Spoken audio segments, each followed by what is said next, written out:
Okay. The history of Pakistan says that never ever the People's Party or the Nawaz government has been given time to complete its tenure. What do you think about this government? Are they going to complete their tenure? What you were saying is absolutely historically true, but of course we had the 17th Amendment hanging over us. And, twice Benazir's government was sacked by a hostile president. Once Nawaz was sacked by the president, and once there was a military coup.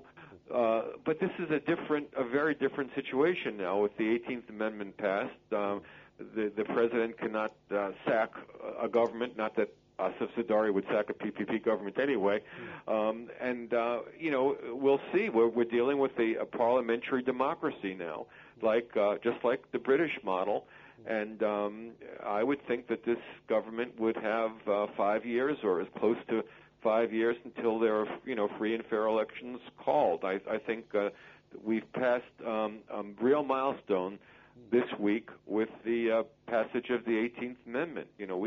Pakistan is now the return to democracy, I think, is complete, and now I think this government will be given the time to try to effectively govern, and ultimately the people will make the judgment in the next election on who's best able to govern. But I think that this government will have the time to finish its term.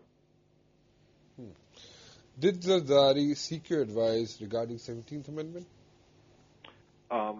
I wouldn't say he sought my advice. It's something that we talked about all along, and it was very clear to me from the very beginning that the thing he wanted most to do was to have a constitutional reform package that not only dealt with the one issue of the president sacking government, but also dealt with a judicial selection and nomination package and military chief selection, and really went across the board in restoring the intent of the framers of the Pakistani Constitution.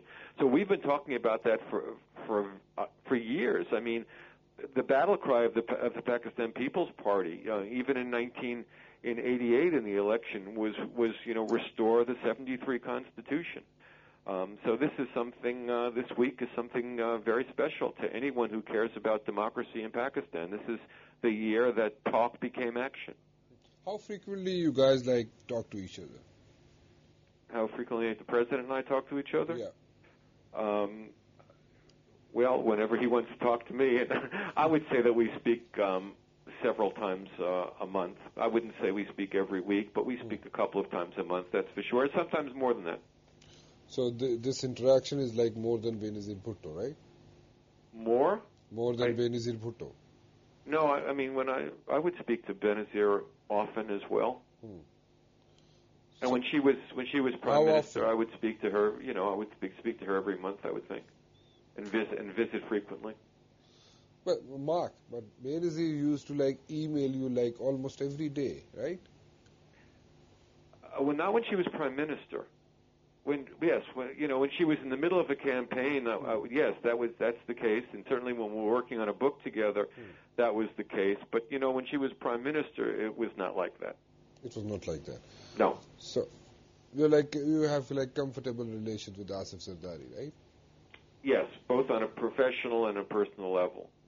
Professional and a personal level, you enjoy good relations with him. Yeah, I consider him, 1, my president, and 2, my friend. So he is your friend. He is my friend. Okay. Now, what advices will you give him regarding, image building in America?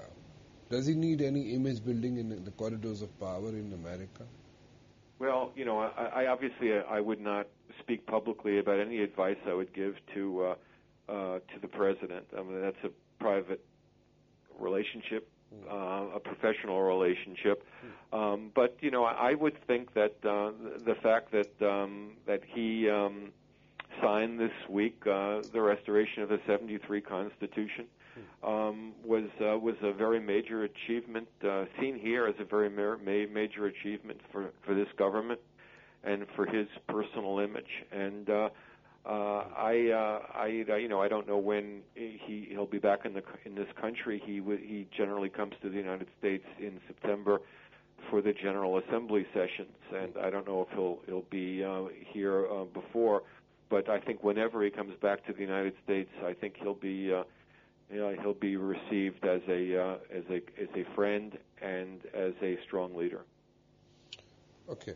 So, do you think that will he be able to give any relief to the masses over here? There's that's the first.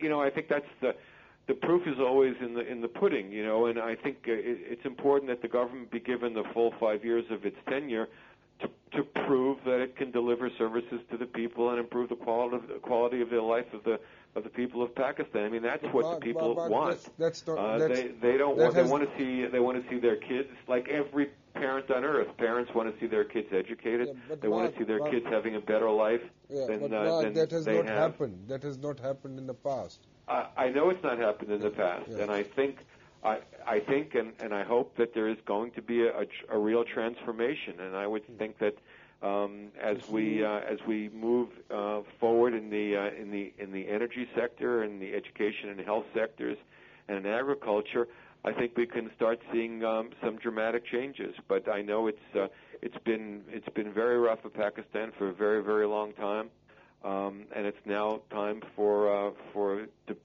really address the social problems of the country and not just the security problems of the country. But we are living in a state of war. We can't deny that. So there has to be some balance. But the Pakistani people expect an improvement in the quality of their life, and any government will be held accountable for that.